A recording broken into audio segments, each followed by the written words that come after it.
If you want to stay up to date with all current hip-hop events and releases, make sure to subscribe and become part of this community. Oh, and also, go cop that fresh merch and listen to my new album in the description. Alright, let's talk about Meek Mill's new album, Expensive Pain, because it just released on October 1st, so yesterday on Friday. And of course, I got some stuff to say about this because a Meek Mill album is something that we've been waiting for quite some time. It was never really a big hype around it.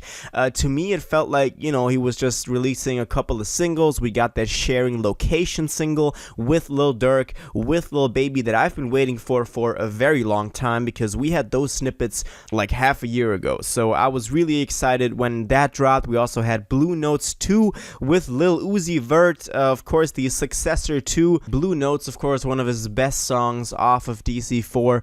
But now we got this new album, Expensive Pain. This thing comes with 18 tracks, spans across 55 minutes, and to me is kind of like Meek reviving his career because obviously his last couple of releases, except for Championship, his last big album that of course featured that big Drake song, Going Bad, but before that his career kind of declined. He wasn't doing as well commercially as he once was, in the early 2010s up to like 2015, 2016, but then Championship kind of led the way to a new era of Meek Mill, and I think this thing perfectly connects to that and further establishes him as like a still relevant figure and someone who's been around for quite some time but still knows how to make good music. And this album to me proves that because he's still going hard, still in that Meek mode that we all fell in love with him for, and that is why I especially like this thing, because this to me really combines like all the features, all the factors that we love from Meek, that his voice on these hard going beats, these hard hitting beats, that is something that of course everyone goes to Meek for because he can really deliver on that. The album starts out, as I said, pretty hard on intro, on Outside, on Sharing Locations, on Me, Fuck With Me, for example, on Hot, but then as we get further into the track list, it kind of slows down, but mostly it's the instrumentals working. His voice, his vocals, his delivery is still hard all throughout this whole thing, even on the more like kind of sensual songs, slower songs, like for example that Kalani song Ride For You, or also On My Soul. His vocals are still there, present, hard hitting. It's mostly the instrumentals working to set the tone for this thing, but that is something that's not necessarily bad. Of course you could say that that is kind of his limited capability of making some other songs other than a hard hitting beat and him rapping over it, but I like that he knows how to use it, and I like that consistency all throughout this thing. We can rely on Meek's vocal performance on every track on here, and that is why this album from the first to the last track to me is very consistent and just stay strong all the way through. Now on some of these tracks he does use a little bit of auto-tune here and there. On some occasions it does sound kind of weird.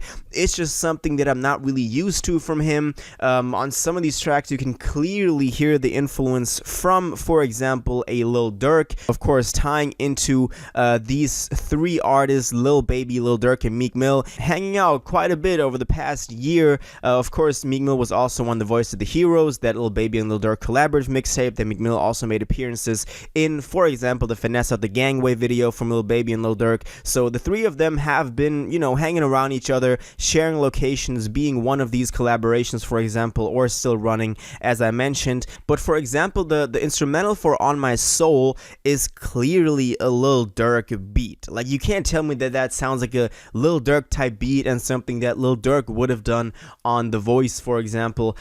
So that's clearly an influence you can hear there, but I love that. I love that Lil Baby and Lil Durk are looking up to Meek as someone who's been in the game for a longer time and maybe give them some advice, but then also Meek Mill is there still listening to these new artists, always finding who's popping right now and then adjusting to that, so I really respect that. Another example of this is also that he had a Vori feature on here. Vori is someone who I previously, or previous to Donda, didn't really know about, but y'all put me onto him after we listened to Donda because he made some appearances on there and really killed it. Now he's being featured not only on a Kanye album, but also on a new Meek Mill album, so this man is definitely next up in the game, going up there, and shout out to Meek for showing love to Vori, and also, you know, as I said, be on the lookout who's popping right now, who's the upcoming artist that he can support. So Vori on this thing as well. Other than that, I also thought the other features were used pretty well.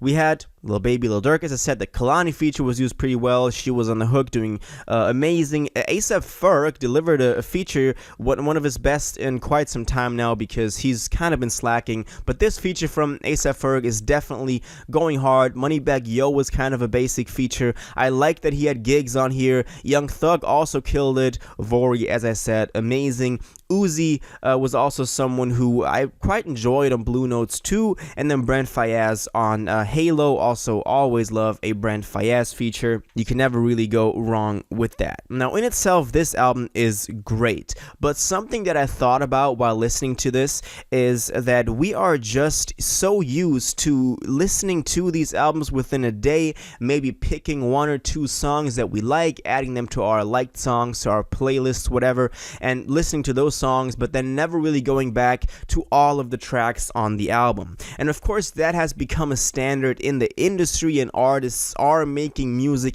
specifically catered to that. Like, you know, they're making most of the songs as kind of hit or miss. Either people are gonna pick them up, they go viral, or they're just forgotten about. But this album, to me, you can really listen to this from top to bottom and can appreciate every track on here, and the tracks themselves sound good, and they sound, you know, if you listen to them in 5 years, you would still say that's good music. And that's why I like this album. Meek Mill is still going hard in 2021. Love the consistency he's been showing also on this record.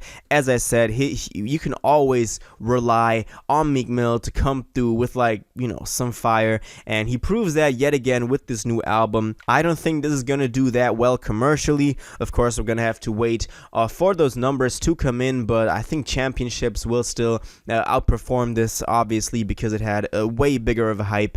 And also that Drake song, Going Bad, of course, carried it all the way through the charts, through the numbers. But still, as a project, as like a body of art, this thing is pretty good and pretty solid. You should definitely listen to this if you haven't yet, and also to, you know, appreciate Meek still going hard this later on in his career. That's my main point that I appreciate about this. But yeah, that's my thoughts on this. Now I want to know what you think about this. Were you excited for this? How did you feel, you know, about the release, about the rollout of this? Because to me it did seem kind of underwhelming, but then, as I said, the end product, the album, is pretty good. What did you think about this? What are your favorite tracks? What are your least favorite tracks?